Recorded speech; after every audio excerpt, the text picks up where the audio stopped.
kembali lagi di channel YouTube aku. Yeay! Hari ini aku mau ngebahas tentang topik yang sering banget ditanyain sama orang-orang ke aku, yaitu apakah bulu kucing bisa menyebabkan kemandulan atau keguguran? Oke, kita jawab ya pertanyaannya. Bulu kucing itu nggak bikin keguguran atau bikin mandul ya teman-teman. Nggak ada hubungannya sama sekali tentang keguguran sama bulu kucing. Jadi apa dong yang bikin keguguran atau bikin mandul? Yang bikin keguguran itu adalah parasit yang berasal dari kotoran kucing, yaitu bernama Toxoplasma gondii. Mungkin teman-teman juga udah sering dengar kali ya tentang Toxoplasma ini. Nah, Toxoplasma ini apa sih sebenarnya? Jadi, Toxoplasma itu adalah parasit yang inang utamanya itu kucing memang. Tetapi, penularan parasit ini ke manusia itu bukan hanya berasal dari kucing. Jadi walaupun misalnya ada nih orang yang nggak melihara kucing atau nggak pernah lah berdekatan dengan kucing, tetapi dia bisa kena toxoplasma, bisa. Karena penularan toxo ke manusia ini bisa dari berbagai aspek. Contohnya bisa dari daging yang dimasak tidak matang, jadi undercook gitu. Atau bisa juga dari sayur-sayuran atau buah-buahan yang terkontaminasi oleh si toxoplasma ini, lalu kita makan tapi nggak kita cuci dulu sampai bersih. Atau bisa juga dari feses tikus, atau juga bisa dari transfusi darah, tapi ini jarang sih. Atau bisa juga dari susu yang tidak terpasteurisasi.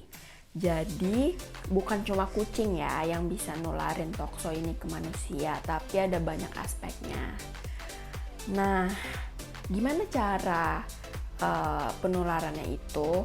Jadi si toxo ini dia itu keluar dari feses kucing, tapi waktu pas pertama kali keluar itu dia itu tidak berspolorasi, atau kita sebut aja dia nggak infektif ya. Jadi dia keluar dari feses kucing tapi dia tidak infektif.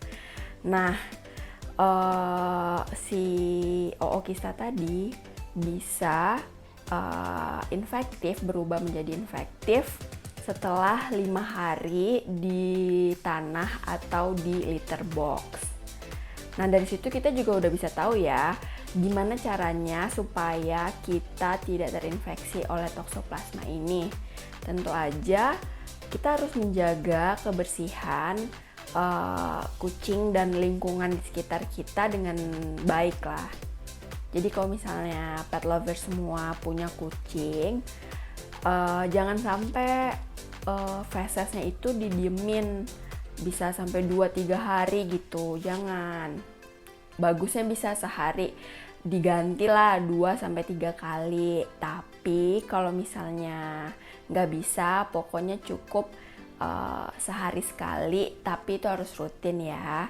Dan yang paling penting, kalau misalnya emang mau ngebersihin litter box atau ngebersihin kandang, pet lovers pakai buat proteksi diri, misalnya pakai plastik kah atau pakai sarung tangan. Jadi jangan langsung dengan tangan kosong aja gitu ngambil fesesnya, jangan. Itu ya bisa terkontaminasi kan, takutnya kan kita nggak tahu nih kucing kita sehat atau enggak, kena toxo atau enggak.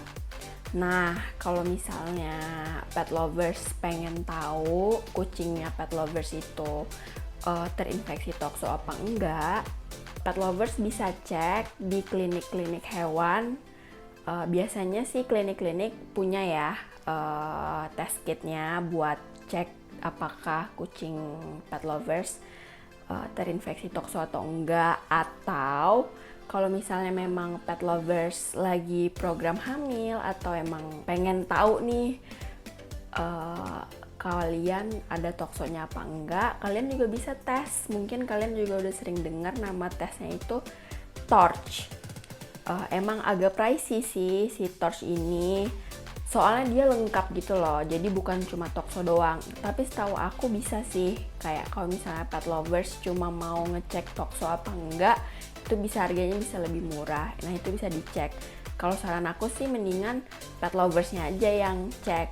Jadi kalau misalnya pet lovers negatif toksonya, insya Allah sih kucingnya juga pasti negatif. Jadi insya Allah kucingnya juga sehat. Menurut cdc.gov, di Prancis itu angka prevalensinya si tokso ini cukup tinggi diakibatkan oleh orang sana itu cenderung suka mengkonsumsi undercooked meat. Menurut CDC juga, kalau di Amerika itu prevalensinya tinggi karena angka kucing liar banyak gitu. Jadi sering mengkontaminasi lingkungan dan lingkungannya itu mendukung untuk si parasit ini untuk berkembang gitu.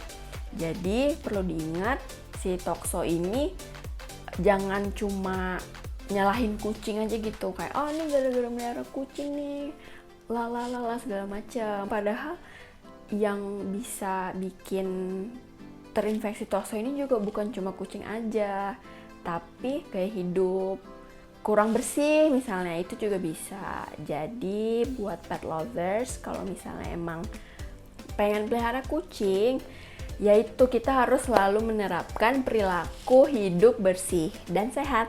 Jadi kalau mau ngapa-ngapain ya cuci tangan. Misalnya pet lovers mau main nih sama kucing, ya udah main aja seperti biasa, tapi sebelum makan cuci tangan. Terus kalau beli sayuran atau buah juga sebelum dimakan ya dicuci dulu bersih. Dan jangan lupa lagi ya tadi, kalau misalnya jangan pernah diemin fesesnya itu bertumpuk-tumpuk sampai lama baru diambil. No. Itu bisa meningkatkan resiko, bukan cuma tokso aja sih, mungkin penyakit-penyakit yang lainnya juga ya. Jadi cukup sekian dari aku. Kalau misalnya emang ada pertanyaan lagi, boleh nanti tanya di kolom komen ya. Dan jangan lupa like, comment, share, and subscribe. Bye-bye.